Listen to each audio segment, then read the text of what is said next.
Hello, ladies and gentlemen. This is Ball Not Court Podcast host Cortez Paul, along with my co-host Kevin Carter. I want to thank you folks for tuning in today and listening to the show. Basically, we cover basketball, football, NCAA, or anything that's related to current events with a humorous twist to it, at least. You can follow the podcast at BIOC Podcast at X or Twitter. We're also on Instagram at the same name, BIOC Podcast. You go to our YouTube channel, that's also BIOC Podcast. Our Facebook page is Balls Not Court Podcast. So if you could please just give us a like, shout, comment on any of those, and definitely subscribe to our YouTube channel. And we thank you for listening and enjoy the show. Balls Not Court Podcast. Thank you very much.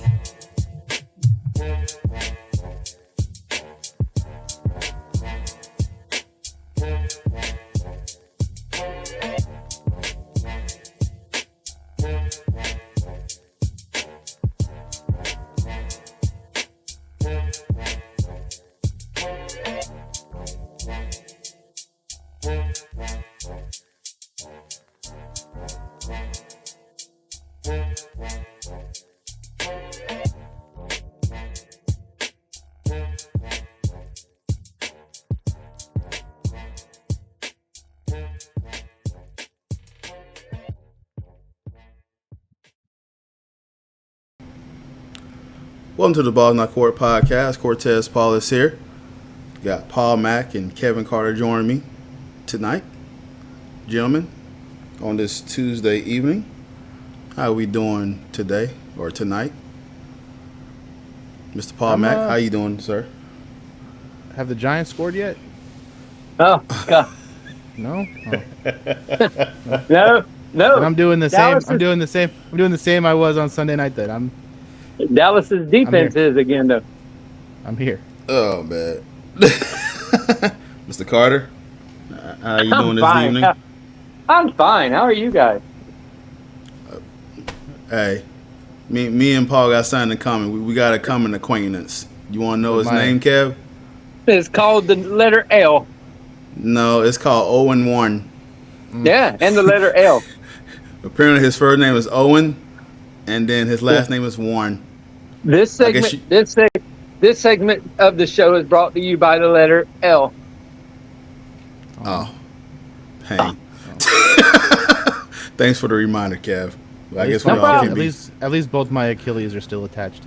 Exactly. At least this podcast will go longer than Aaron Rodgers' Jets career. Oh. Right. Hey. In all serious, sucks for Aaron Rodgers. I was just tired of hearing about him. But for real, watching the guy play for however long he's been playing now has been fun. He just went loony the past couple of years, but you never wish an injury like that, even upon a senior citizen. So you really don't want that kind of stuff to happen to him. As Kevin put it about, I'm sure all you sports fans know in the football world that Aaron Rodgers suffered a torn Achilles. And that's his thoughts. Paul, your immediate thoughts on that? Yeah, I mean, it was just watching the opening moments of that game. He came out the tunnel. He had the American flag. It was September 11th. It was a whole big deal. The stadium was rocking. They were ready. There's a glimpse of hope in the eyes of New York Jets fans for the first time in a really long time, and it lasted all of about a minute and a half. So, I mean, because they ended up winning the game. Yeah, but they won the game. Let's not it's not. Yes, you lost this guy that's going to be a Hall of Fame quarterback, but they won the football game mainly because what I said about Josh Allen came true, that he just can't. He's a turnover machine, and he showed that last night. But not all hope is lost for the Jets because they still have that great defense. But you can tell there was a little air taken out of the arena when Aaron Rodgers went down. But you still won the game. Still are 1-0. There's a lot of teams right now that wish they were 1-0. So, yeah, just try to look at the bright side of it, Jets fans. It's funny. Well, not funny about his injury, but I was at work and I work during some of these football games, so I try to catch some of the highlights and everything going on right now. We had a power outage at my work, so I was kind of living through y'all text messages about his injury. Once Paul said, "Uh-oh," I was like, "What's that uh-oh for?" And then someone came to me at the job saying, "Aaron Rodgers got hurt." I said, "Stop playing." Like, no, he's hurt. And I'm like, I saw it, and I was like, yeah, that don't look good. That look kind of Kevin Durant-ish. And Well, just kind of. Have we not learned anything? When somebody says they got a calf strain, don't rush them back to play anything, because then something always terribly bad has went wrong. And we were watching it at work, and as soon as he got grabbed, and you saw his calf get that ripple in it, I was like, uh-oh. And the guy watching it, he's like, oh, man, he hurt his ankle. I said, that shit wasn't his ankle. Dude, yeah, that was bad, man. So, yeah, so that really happened. What happened to Kev? Kevin having some connecting issues right there, but as he put it, yeah, with Aaron Rodgers, it was just a weird injury, unfortunate for him. And like I said, I didn't watch a lot. I know Paul watched the game and Kevin watched the game, so just trying to get through that was just feel bad for the guy. He's 39 years old, and you just don't know what his future holds as far as football. But I'm pretty sure Aaron Rodgers don't want to be that's the last image of him, of his career, and then just end on a sour note like that. So what's your percent? You think he's coming back, Paul, or you think what's in this thought? It's Aaron Rodgers. It's Aaron Rodgers. The guy's a competitor. Like, would you want to end your career that way? I mean, I think he wants to leave on his own terms, and I don't think. I mean, as far as being with the Jets, I don't know about that. I mean, I don't know what the length of that contract was, but I would imagine that he's the kind of guy that's not going to want to go out to Father Time, and he's going to want to go out on his own terms. So I imagine he'll do the recovery, he'll do his whole thing, and we'll probably see him at least one more time. But I would hate to see if that was the last time we see him on a football field. Absolutely. So yeah, that's unfortunate what happened to Aaron Rodgers, and I wish him the best in his recovery. So let's move forward and let's talk about Week 1. What was your overall impressions in Week 1? Kev, go first. What was your overall impression with Week 1? Sloppy. It's to me, it was more sloppier this year than it's been in a while. You've had a bunch of turnovers from people that normally you don't see turn the ball over a lot. Defenses were like they normally are. They're ahead of the offenses. But some offenses were clicking on high cylinders. But it looks sloppy on a lot of ends of the ball for a lot of teams, especially a lot of teams that were considered to be those playoff contenders and top-tier teams. But it is Week 1, so I expect Week 2 for everything to kind of flow a little better for those teams, for teams to get back people that were injured or holding out and stuff like that. So I expect Week 2 to kind of clear up some stuff and make people look a little better. So to add on to that, Kevin, because it was 47 total turnovers in Week 1. I mean, I guess let me ask you this question to follow up what you just said. I mean, as a coaching staff and just trying to manage this, because preseason is now shorter, I mean, how do you balance the whole injuries, trying to avoid injuries versus team synergy during the preseason? So, is that what's your approach on that, just as a fan spectating from that point of view? The big thing is it's you want to make sure that you're like going from year to year to year to year. Right now, the biggest thing is keeping teams together. Like, you bring in a piece here, piece there, piece here, piece there, but you don't try to do massive overhauls on your team. You just kind of, with everything shortened the way it is, and especially with them doing less practices like they used to and everything like that, you just try to keep coaches and you're just trying to keep that continuity around. And when teams lose offensive coordinators, defensive coordinators, receivers, everybody, it just kind of blows things off. So that's why you see certain teams come out of the gates really well, because they haven't really lost a lot of those pieces. They've pretty much stayed intact. It's teams that do big switches and turns around and try to add guys on and have injuries and holdouts and things like that you see struggle. So it's just basically keeping the continuity you had from the previous year and bringing it into this year. Yeah, good point. Paul, your overall thoughts of week 1? Yeah, it was a lot of sloppy football. It was pretty hard to watch a lot of those games. I mean, I was trying to, have tickers going back and forth, and it was a weird week 1. I mean, based off of teams that were supposed to win either didn't win, or the games were way closer than they should have been.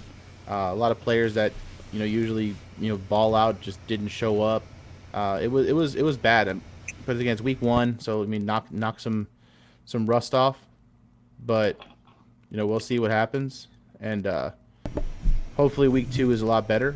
But it was hard to watch a lot of those games. It was bad, some bad football. Yeah, I echo those statements. Just seeing how sloppy it was, and some of these stars that are usually like top notch and ready to go. Now, I guess from Joe Burrow's standpoint, he just got thrown into week 1, so I mean that's probably why he was a little rusty. But looking at some of these performances as far as like synergy, handing the ball off to your centers, hiking the ball, a lot of just unforced errors. So yeah, it was kind of really weird, man, and it's one of those that you really got to decide how you going to manage this with the injuries and a cohesion and trying to figure out. But luckily with NFL, a lot of these things don't get determined until like a month in. We can kind of figure out who's pretty much going to make a push and who's always going to separate themselves from the pack. So still a long way to go, but nonetheless, I'm just curious to see how we go forward with this. So I know Paul don't really want to go into this next segment, so I'm gonna go to. But Cortez, I do got a question. I do got a question for you. At the 16-minute mark of the podcast, do we take a moment of silence for the Denver Broncos? How long? 16 seconds? A 16-second moment of silence? Yes. We take a moment of silence at 16 minutes of the podcast for 16 seconds. I guess I go first. Yes, we'll let you go first. My Broncos. And I have myself on tape, and I set a number, and what happened? They get to 16 points. It's 10-16. They're up with a chance to keep pushing, and just sloppy play. And you can tell that this is a team that really is missing their deep threat in Tim Patrick. They're also missing Jerry Jeudy. Greg Dulcich just went down with a hamstring injury. I mean, Russell didn't do anything spectacular, but he didn't do anything bad either. I mean, there was a couple of reads that he missed, but, he didn't throw any interceptions. I mean, I guess that's a positive for a first time, but I need more from Cortland Sutherland, man. I know there's a lot of pressure on him. He was hurt a few years ago. He's our only healthy receiver that's was worth something pretty much a few years ago. And, to give me 4 receptions with 32 yards is why we missing Jeudy and missing, Tim Patrick and KJ Hamler, who's not part of the team anymore due to all these random injuries he's got, so they end up cutting him. So it was just a bizarre way. And then I was trying to understand why we opened the game with an onside kick when we're playing Jimmy Garoppolo. I understand we playing like someone like Pat Mahomes. Maybe you take that risk, get the ball, and try to do something like that. But Jimmy Garoppolo, are we giving that much respect to Jimmy Garoppolo and the Raiders, really? So, and then and I was big on this move. I was scratching my head. Why in the hell did we cut Brandon McManus because looking at what he did for the Jaguars, going Thank 5 you. for 5. Thank you. You're welcome. By the You're way, welcome. thank you. Thank you very much. I hated that move. I know it's a kicker. I hated that move. And Will Lutz, who we signed, went 1 for 3, missing the extra point. I mean, he missed a 50-yarder.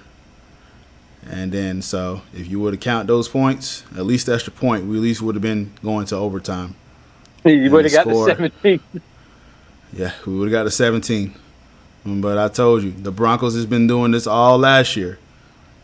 I echo those statements on this podcast about on the first video episode that they get to a certain number and they get stuck. And I guess it don't matter to coach, but it's week 1. So unfortunately, we lost to the Raiders, who I don't think is probably the worst team in the division. It may be us, but it's still between us and the Raiders. And so it's a little bit frustrating to kind of lose that game the way it did. And I just really had to take a deep breath and realize that it's week 1. There's a lot of football to be played. And I got to be patient. But Will Lutz got to give me something. And I'm really missing Brandon McManus right now because we had him, we would have won that game. So again, thank you. You're welcome. Paul, And talk about screwed up finishes. Can the Chargers charge any more than the Chargers charged in week 1?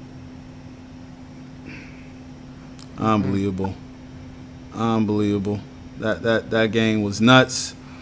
Tua went bonkers though, man. Tua went bonkers. Tyreek Hill too, man. Tyreek Hill trying to get 2,000 yards.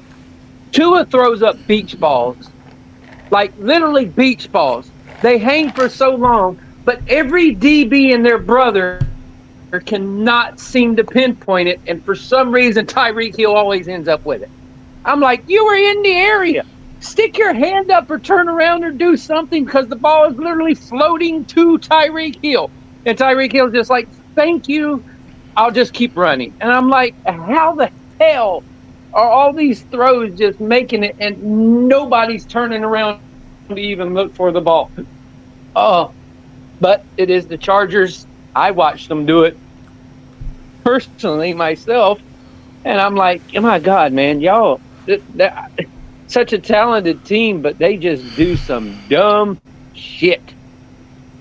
36-34, lost a close game, and they was up at, like Kevin mentioned, they was up at one point, and Tua and as Paul mentioned, Tyreek Hill, so just went off for an explosion. I mean, I trying to understand that one. So, but Paul, I'm pretty sure you just gonna pass. But you got nothing to say about it. I don't want to lead this segment with two downers in a row. So I'll let Kevin go first, and then I'll come in after him. But go ahead, Kevin. Hold on.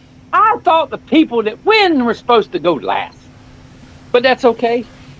I'll go ahead and go. I mean, if it makes you feel better, I have as many words for that game on Sunday night as they had points on the board. So I don't really have much to say. You don't want to say nothing at all. I mean, it was raining pretty bad. The offensive line was just a bunch of New York subway turnstiles out there.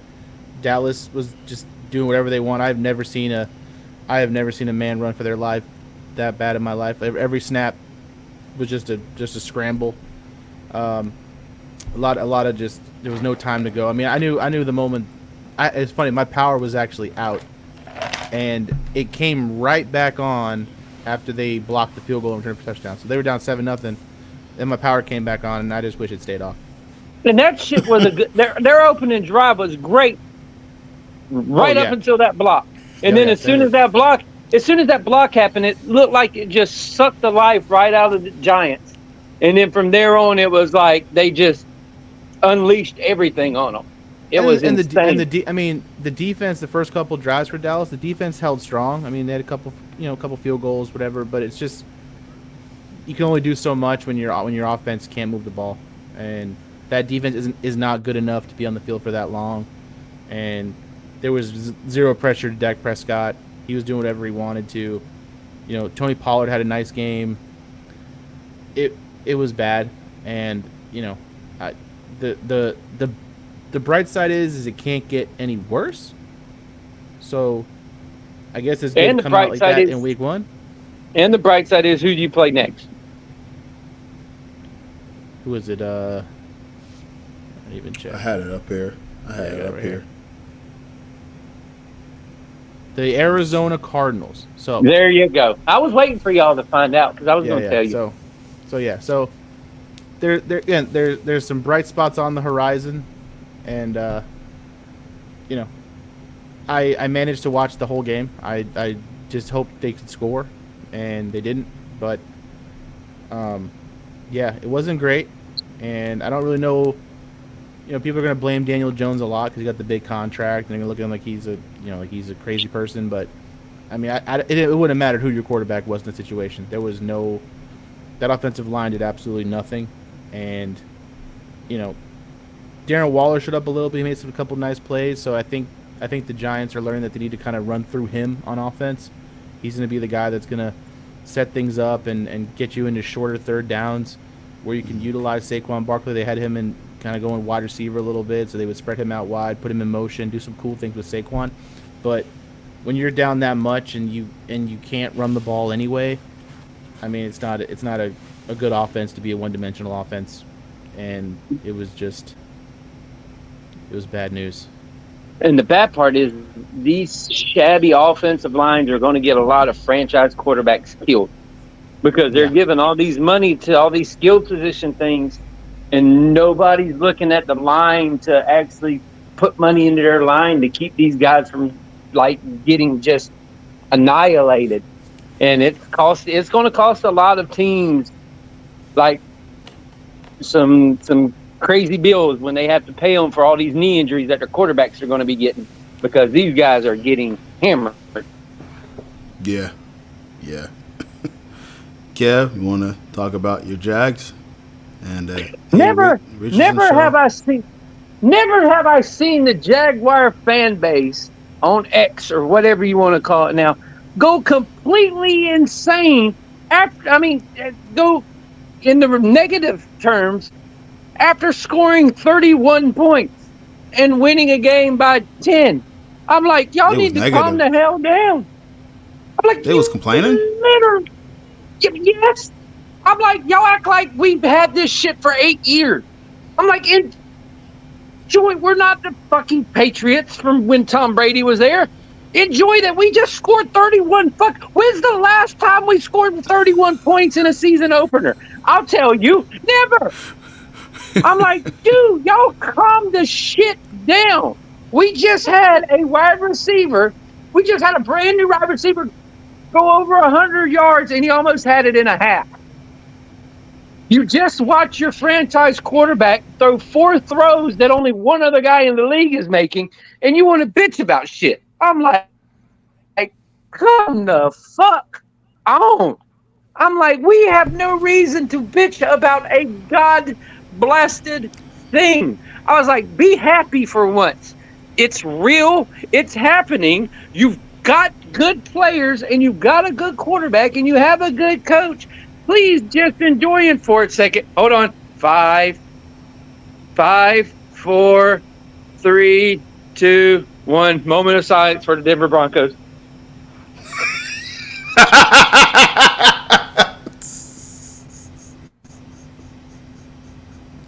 Will you continue your story? Will you continue breaking down your team, sir? Just stop. Just saw in my room here. All right, we're back. Okay, now I'm back. Okay, there we go. Yep, 16 seconds of moment of silence. I can't do a moment of silence for the Giants because it's literally we got to keep talking. But no, I'm just like, come on, y'all. Just enjoy the shit. Be happy. Be happy that we have now because we haven't always had now. So just enjoy it. Go to the game Sunday, make as much noise as you can, and hope we come out with a W. Because if you come out with a W against Kansas City, you kind of announce to people that you're here. That is the litmus test. That was like when the Patriots come to town, you beat the Patriots, you're announcing, hey, we're here, we're going to be decent. This is your chance to announce, hey, we're here, we're going to be a force. Just come out, play well, and stop pitching. Kev, can I say that pass, was it Zay Jones? Zay Jones, right? Shit. Trevor that Lawrence, wasn't even my favorite pass. But yeah. that pass was beyond crazy. I said there's no way he's in. The best pass he threw. The best pass he threw was when Calvin Ridley was coming across the field and the two Colt players ran into each other and the ball went directly through this tiny little spot to Calvin Ridley that he caught it. That was the most that throw right there. You were going, okay, there's maybe, and he's moving, so there's maybe 3 guys that are going to be able to make that throw. And you're like, and that's when I looked at myself and I'm like, blessed that we have this guy on our team. Now, mind you, I went and watched this game at Boston's because usually me and Cortez, we would always go to Boston's especially the Jaguars were away. We go to Boston's and watch opening week. So I'm sitting at this bar, and this stupid-ass Cowboy fan comes and sits 2 down from me at the bar. The whole Jaguar game, he's just ripping the Jaguars, just going at them. And I just looked at him and said, man, are you still bitter? And he goes, bitter about what? Taking that L last year. And he goes, no, I ain't bitter about that. We actually playing somebody this week. And I said, no, you're playing the Giants. They did make the playoffs, but we don't know nothing about them yet, so don't worry about that. But didn't you last time you played us, you took the L? And he was like, yeah. But that was last year. I said, dude, y'all been living on last year's for how many years now? I said, do you want me to ask the owner of this place to put the History Channel on for you? And he's like, why is that? I said, because that'll be the last time y'all were any good. Oof. Then he kept on, and I looked at him and said, do you know what Blake Bortles and Dak Prescott have in common? And he goes, what's that? I said, nothing, because Blake Bortles has 2 playoff wins.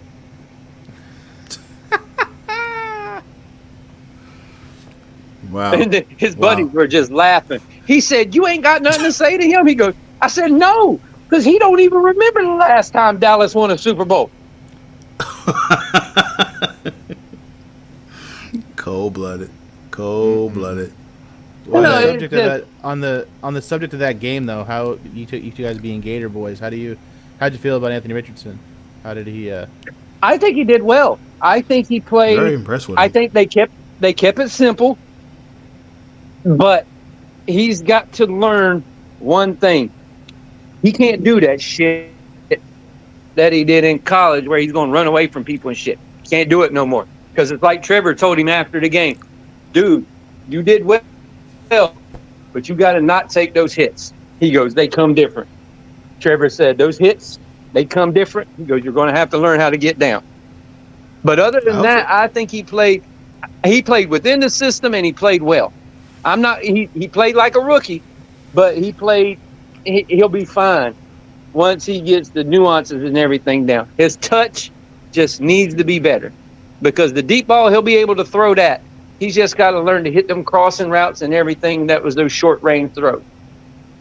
But other than that, he made good decisions. But he got baited into that interception. I mean, I personally thought he did pretty well. I even told y'all, it seemed like it was the element of surprise with the Jags. You just didn't have a lot of tape on them, but college tape. So how do you really prepare for this guy? You know, we know he's uber talented. He's got the deep ball, and he's very physical. But, you know, his reads was pretty solid for game 1. And I agree. He's got to learn how to – he's going to have that adjustment that Josh Allen's going through right now. He's still trying to – because he's bigger than a lot of people, you just can't run over these guys play in and play out, because it takes a toll on you. These guys are bigger, faster, and stronger. So, but listen, from afar, I'm rooting for Anthony Richardson. I know he's in Kev's division, so Kev's not rooting for him as long as he got a coach jersey on. But I'm gonna keep my tracks on him and wish him do the best. I'm always gonna root for the Gator boys, and and stay from afar and hope he does well. And yeah, it'd be interesting to see where he goes. But I was definitely encouraged more than what I thought his career would start. And I'm really to see how much he can grow during this year. So I was very happy for Anthony Richardson. I hope he does well and he keeps the Colts within second place range in the AFC South. Hey, well put. I mean, he played better than most starting quarterbacks, and he was as a rookie. I mean, he had 223 yards passing, a touchdown, and like Kevin said, an interception. He ran for 40 yards. Now, would you like to see and that? They kept it really simple, and the reason he bucked up a lot of them yards is because we couldn't stop a freaking screen pass that went 60 yards. That was the only play that pissed me off about the Jaguar defense. Would you just let that dude run right down the sideline? He didn't even juke. He just ran straight. And I'm like, ain't none of y'all gonna hit him. But then they bucked up, got 3 turnovers. Yeah, it was a good day for the Jaguars, even though we had a lot of bitching on X, and motherfuckers just, we can't have nice things. And even when we do, some of these people and some of these people up here act like a bunch of dumbasses, and then you got to call them out and calm them down. And I'm like, just get the fuck off Twitter during fucking football games, please. Hey, for sure. All right, guys, week 1. Who was the most disappointing team? Fuck off. Yeah, just get off X. The social media. Get off X. Not the drug. Exactly. Sorry. Not Next triple topic. X. Yeah, that too. Who was the most disappointing team this week? I think we all might agree, but let's start with you, Paul. Who's the most disappointing team this week? I mean, I'm gonna just say Kansas City. Kansas City. Like okay. You don't realize how important Travis Kelce is to an offense, and I mean, it was like there was no one to make a play for that football team. For as explosive as they can be, it was completely insane to just not have a single guy be able to catch a ball or have a big play when it was third and 6, 3rd and 8. They didn't know where to go. They had no one to go to. I mean, the backup tight end that replaced Kelce, he showed up a little bit, but those wide receivers, man, like as good as Patrick Mahomes is, like I think that's the thing you realize is Travis Kelce is a real like just real scapegoat for that guy sometimes, and because he could always get open. They've been playing for so long together.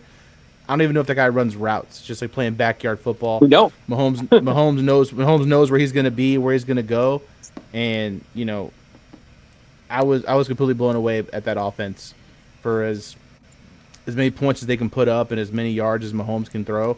That you just literally take a guy like Kelce away, and that offense was just completely non-existent. Kadarius Toney.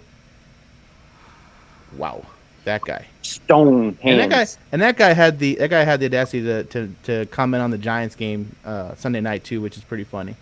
But he deleted his Instagram after the Chiefs game, and then reactivated it, and he was posting pictures of the Giants score in his Instagram stories. But I mean, it is what it is. Because if he played on the Giants, they still would have scored 0. So I mean, he's not like he's that big of a deal. But for me, he should focus on catching things instead of posting. That guy couldn't catch COVID.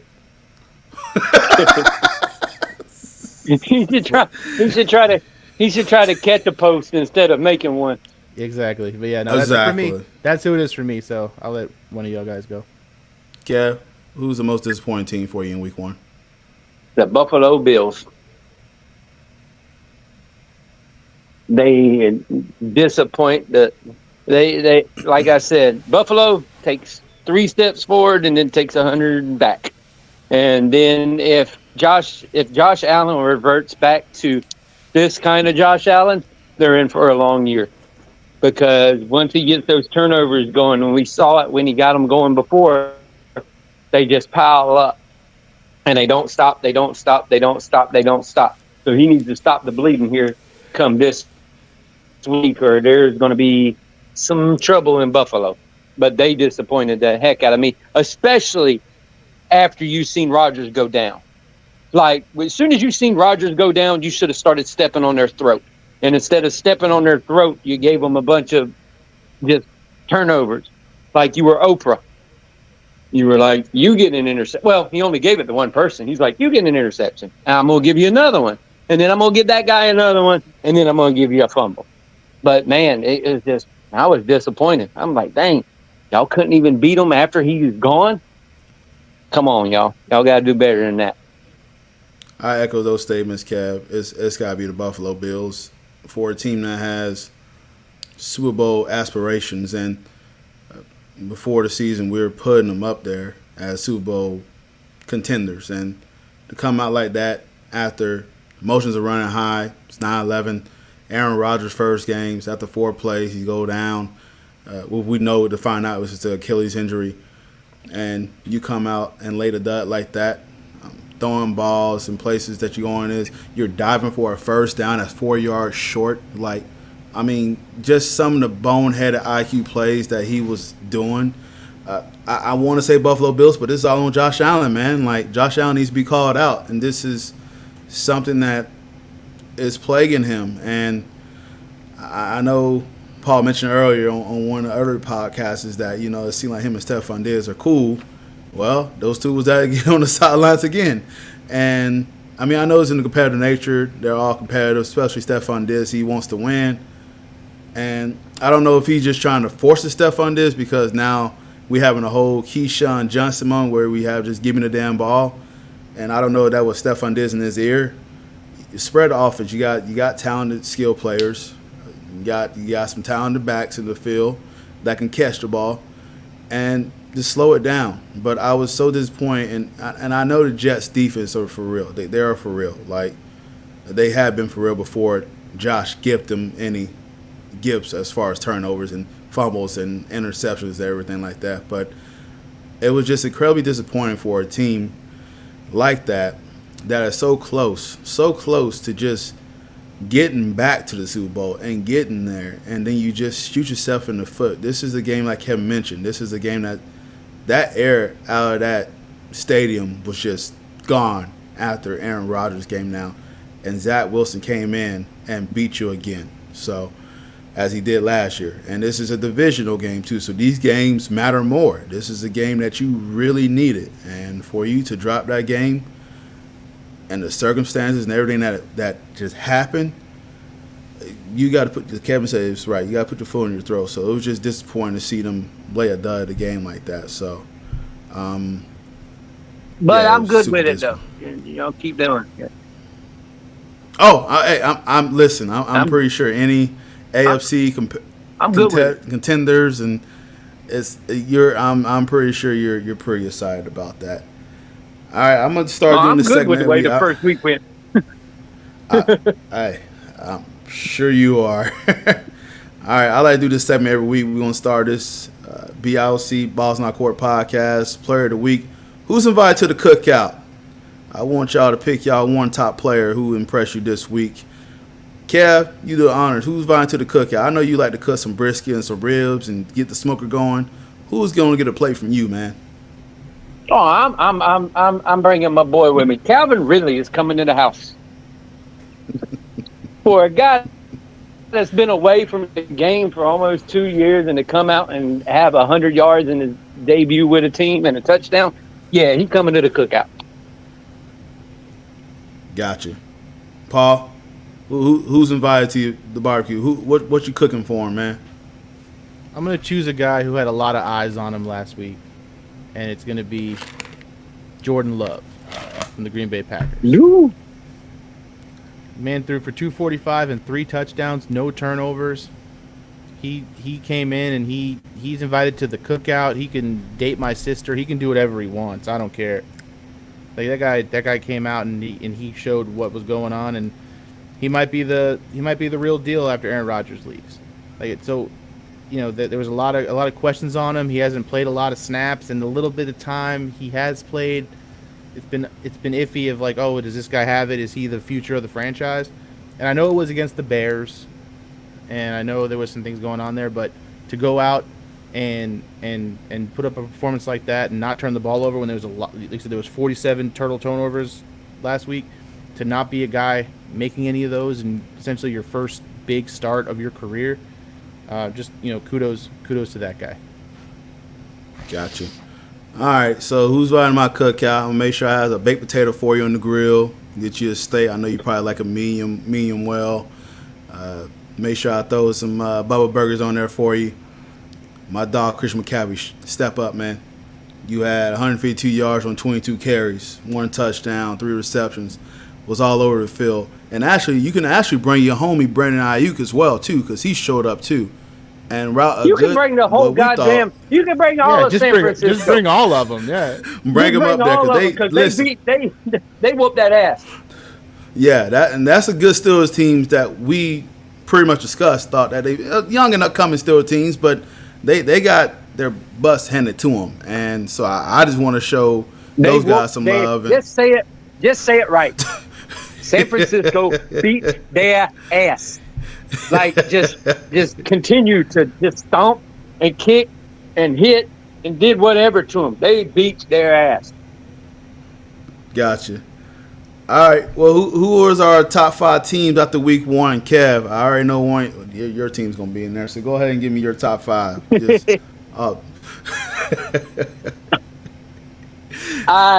one is going to be San Fran because they beat that ass. 2 is going to have to be Dallas because they beat that ass. Sorry, Paul. 3, I'm going to put the Jaguars. I'm going to put the Jaguars up there at 3. 4, I'm going to put Miami. 4, I'm going to put Miami because they just looked really good. And then 5, I'll put the Chiefs because they get back all their weapons. Then we'll see what's going to go on. You had to get Chris Jones back after one game, huh? They said, it's enough is enough. Chris Jones coming back. Yeah, but the thing is, how well is he going to play after being off? And he's going to be limited coming into the game. So I ain't too much worried about that because we get the ball off in 3.2 seconds, and then he's going to be winded trying to chase Trevor around. So I'm fine with it. Bring them all. Hope Chris Jones knows how to catch because they might need him on offense too. Yeah, bring them all. There it is. Paul, who's your top 5? Number 1, clearly San Francisco. Number 2, I'll put Miami at 2. Okay. I'll take. Man, there was a lot of bad football. Jeez.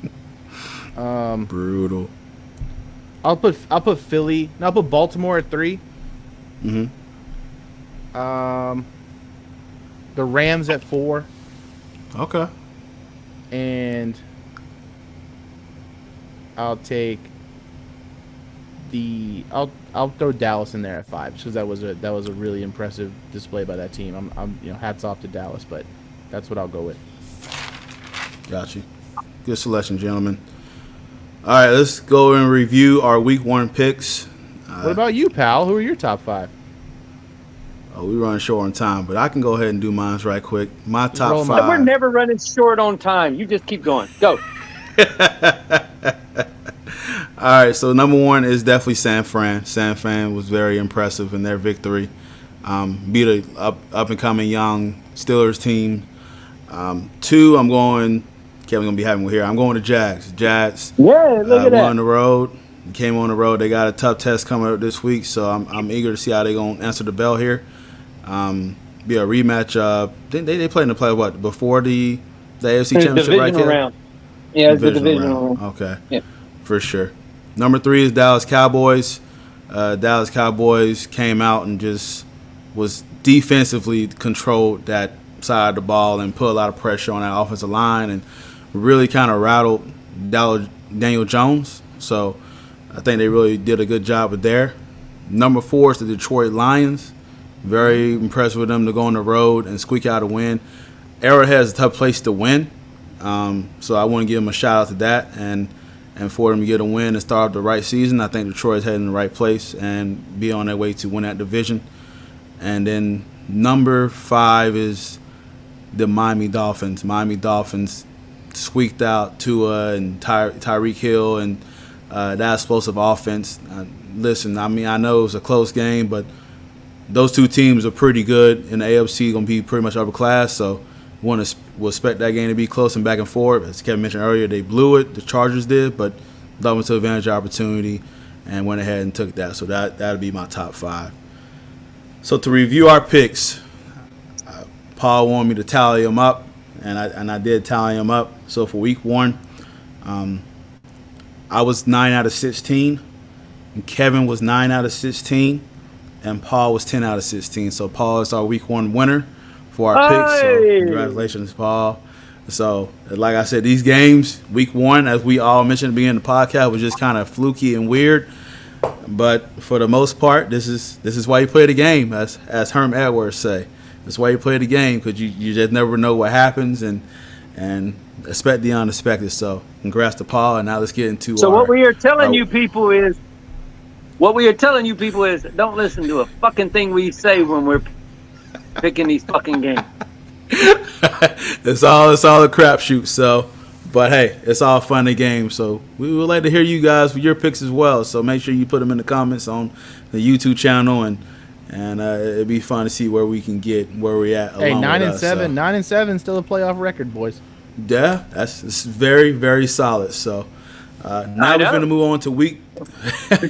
Yeah, so very good. So now we're finna move on to week 2 and do our picks there. So week 2, we got 8:15 prime on Thursday.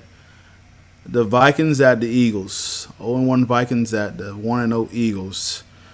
Paul, go first. Who you think gonna win this game? Vikings stink.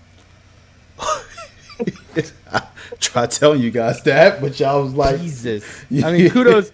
You didn't try telling us guys this. Hold on. No, I did. Yeah, I did. You did. I'm pretty sure he did. I did. Yes, I did. Kudos to Justin Jefferson. He showed up to play football, but he's the only one. I'm gonna take Philadelphia. Okay, Kev. This shit's on prime time. We know who not to take. I'm taking Philly. Clean sweep. Philly beat the Vikings. We'll watch the Vikings somehow win this game. Watch. All right, on to Sunday. It's a prime time game. It ain't happening. Yeah, but listen, the Eagles one of those teams that came out kind of slow, but hey. But they'll be fine. The Vikings had Baker Mayfield looking like Joe Montana. Telling the dude, you too small. Yeah, I hear you. All right, I slate a one. Telling you talk. That's fucked up. Ugh, beautiful. All right, Sunday games, 1:00. Packers at Falcons. Who you got? I'll take Green Bay. Kev? Me too. Green Bay. Green Bay, clean sweep across the board. So, Raiders at the Bills. Bills at home. Who we got? I'll take the Raiders in an upset. Okay. I'll be different. All hell break loose if that happens. Bills a panic. I'll take this in a bounce back. I got the Bills coming back too, so yeah, Bills to bounce back. Ravens at the Bengals. Ooh, buddy. At Bengals? Yeah, it's in Cincinnati. I'll take Baltimore. Kev? I'll take Cincinnati. I'm going to Baltimore Ravens. Bengals start 0-2 this year. Seahawks at the Lions. Detroit. Paul? I think Detroit's going to keep it moving. I really like how they played against Kansas City. They got a lot of momentum. I'm gonna ride the Detroit Lions in that one. Kev? I'll take Lions. I got Lions as well. The Colts at the Texans. This is being at Houston. So who Oh, do you think gonna fucking get this hell. one? Jesus Christ. Oh, God. Oh, brother. Hey, rookie versus rookie, huh? God. I'll take the Colts just because their defensive line is better. Yeah, I'll take the Colts as well. Did you guys see that play where the dude had a sack, a forced fumble? Dude picked it up, knocked it out of the dude's hand, picked it up, and then ran for a touchdown. He had a forced fumble recovery. Hey, we don't want to talk about how Tank Bigsby didn't. We don't want to talk about how Tank Bigsby just did not fall down when he grabbed the ball. Oh, what a play! I'll take Indianapolis. Did you hear what they said? The guy said after. He goes, "I just hit the ball out of his hands just to be an asshole." Yeah. I thought the play was over already. Yeah. Right. Wow. Play to the whistle. Wow. Yep. No, exactly. he said he thought the play was over. The guy that knocked the ball loose. Oh boy. Jesus. I'm gonna go with the Texans. I think the Texans probably get upset at home. Well, they're at home. I'm gonna pick them to win. It'll be a sloppy game. I feel like the Colts will figures Texans. I'm not dissecting this anymore. 1:00 game. Chiefs and Jaguars. He went. Do we know? He went. Do we know He if went Kelsey's around playing? his ass to get through his elbow. Kelsey is Kelsey's playing? Kelsey's supposed to be playing. I heard he was. He's supposed to play. Well, I'm taking Jacksonville. Me Yeah. too. You know For the who I'm love of taking. God. Homer. For the love of God. Damn right.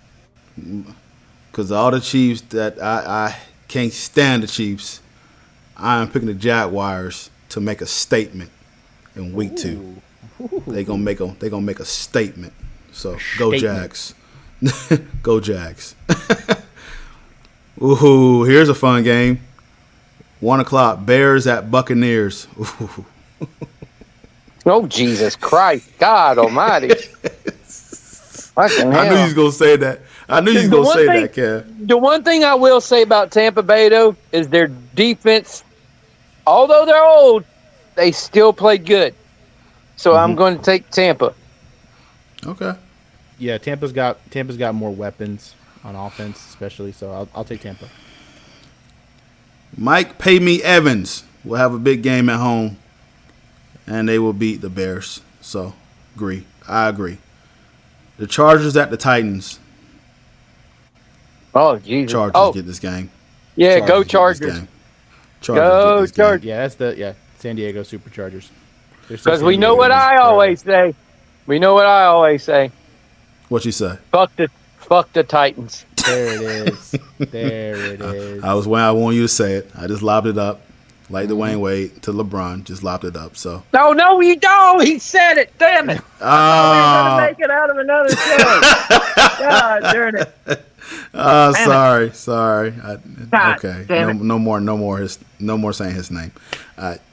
Next game. This is one starting at 4:00 games. The Giants at the Cardinals. Giants bounce back. Giants better fucking win or you'll never hear the end of it. Giants will bounce back. 49ers at the Rams. Both teams are 1-0. Niners are just better. That's it. Yeah, Niners check all the boxes. Yeah, Niners check all the boxes Kevin mentioned earlier. They're just a team, cohesive. They got a lot of the same guys and playing together. They're just too good. So 49ers. All right. Jets at the Cowboys. It's a 4:25 game, 4:25 p.m. game. Cowboys. Two really good defenses going at it. Yeah. Two really good. I'm going to take the Jets. Ooh, interesting. Okay. I'm going to Cowboys. I'll take Dallas just because I don't trust Zach Wilson. Yeah. Commanders at Broncos. Commanders gonna win. Good. Wow. Wow. That one. I'm doing the reverse. It didn't even take him 16 seconds to make that pick. I'm doing reverse. Until they show me something, Commanders will win the game. And I want to be wrong. I want to be wrong. Nah, dude. I want to be wrong. I got the Broncos. I'll go with the Commanders. Kevin, I hope you're right. Damn. I see how quick I picked that game. I have no faith right now. God darn. He said it like they had a bye week. He just like, yeah, Commanders. Jesus. He's like, fuck this shit. Command. All right. 8:20 nighttime game. Dolphins at the Patriots. Dolphins. Yeah, I'm gonna take the Dolphins. These games have been weird the last few years, haven't they? I got the They pass always and the have upset. The Dolphins go up to New England, they lose. And Patriots come down here to Miami. No matter how good the Patriots were, they came to Miami and they always lost. So I'm just thinking it's going to be reversed this year. So it's weird. I'm picking the pass and the upset. Oh, we got 2 Monday football games. First one, it's the Saints at the Panthers. Jesus. God. That's a Monday night game? Ooh. They were desperate. For what? Want to see Derek Carr and Bryce Young play on for Monday? A hug. Well, you can't see Bryce Young once the offensive line stands up. So, I'll take. Ouch. I'll take the Saints. Yeah, they were my pick to win the division, so I'm gonna keep riding with the Saints. We'll beat the Panthers probably in the blowout. So yeah. Browns at the Steelers. Are they playing 2-hand touch, Kev? Oh, good God, man! Oh, they're tugging away. They're tugging away. Don't let it slip though, because Deshaun will get away from you. I'm picking the Browns. I'm take Cleveland as well. Steelers will bounce back. Steelers get this win. They're at home. That'll make it tough for them. So I'm going to Steelers. Either my record is going to be really bad next week or it's going to be really good. So I was definitely all over the place with those picks. So, all right, guys. Well, that should do it for us. Anything you'd like to add for today's podcast? I know we had thanks for bearing with us with the technical difficulties that we had. So, I just want everybody to play better. Let's just play better. We're professionals. Let's play better. Yes. Like better Please. football, please. Nice. Clean football. Just have a fun week too. College this weekend's got a few good games. Yeah, we got a few rivalry games going on in week whatever. What week are we in for fucking college? 3 now? 3? Yeah. Yeah, I think so. Or 3.5 because they have that 0 week shit that Week they 0. do. Yeah, but whatever. But we got a few good games coming on this week. Alabama getting upset by Texas. That was pretty big. Yeah. That was pretty big last weekend. So Texas is like, oh yeah, we're coming into the SEC. Okie dokie. Well, that's one way to do it. The year before you're coming in to beat Alabama, that's a way to do it. But yeah, there should be some pretty good games on Saturday. So looking forward to watching. You got Florida and Tennessee, which is always one of those games that just pisses me off. Emotional games. Yep. And we all know that the toothbrush was invented in Tennessee, because if it was invented anywhere else, it would be called the teeth brush. Gotcha. I just want to, before we close out too, I want to give a shout out to Franz Wagner and Team Germany for winning gold. Congratulations. Team USA. You non-American ass. Fucking rooting for Germany and all the rest of these fucking teams instead of your USA. God darn it. But hey, Team USA, they're similar to Avengers. LeBron uncalled the troops. I said his name again. I'm sorry. Hey, it even came out that Chris Paul wants to play, but hey, I want Kim Kardashian. That's not gonna happen. So. Yeah, no, we don't need a bunch of old people that we might get scared they're going to rupture their fucking Achilles. Oh, damn! I said that too soon. Oh, this guy. Those wounds are still Aaron fresh, Rodgers, Kev. get better. Yes, please get better. We want to see you. We want to see you come back for the 2024 year. We just don't want to hear much about it. Absolutely. All right, well, guys, make sure y'all stay tuned for definitely on Tuesdays. Me, Kevin, and Paul be at it again. So you can follow the podcast page on X at BIOC Podcast. You can follow me at _CP. Kev, give me your @ name. Kevin C2415. Mr. Mac. _Paul_Mac. Awesome. Underscore. You can also go to our Instagram. Go to @BIOC Podcast. You can go to our Facebook, which is Balls Not Court Podcast. You also go to our YouTube page, which is also BIOC Podcast. Our Anchor, which is now Spotify podcasters. You can go to anchor.fm _Cortez-Paul. You can get all that on Anchor, and you get that on Spotify. Spotify even got us uploading video podcasts now, so you also get the video podcast on there as well. So cool. shout out to them. So that's pretty cool. And I feel like Joe I didn't even Rogan. know about that. Yeah, I know. absolutely. So we're definitely on Spotify. So once again, guys, thanks for bearing with us. Want to thank you for listening and tuning in. Real fast. Yes. Go ahead. On your X thing, why don't you put @InTheMindOfCP16? I am done with this guy. Guys, have a nice night. I'm sick of these 16 jokes. He probably gonna give me a custom jersey with 16 on it. Screw you, Kev. Love my brother. Bye. I love you guys. I love you guys. Now that you mention it, I can't get you a Trevor jersey. Oh, I am done. I'm going to get my Tito's and club soda.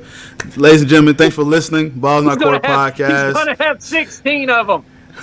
Speaking for Paul, Matt, and Kevin Cortez, Paul. Good thing Have it's a good 7 and night. 7 is equal 16.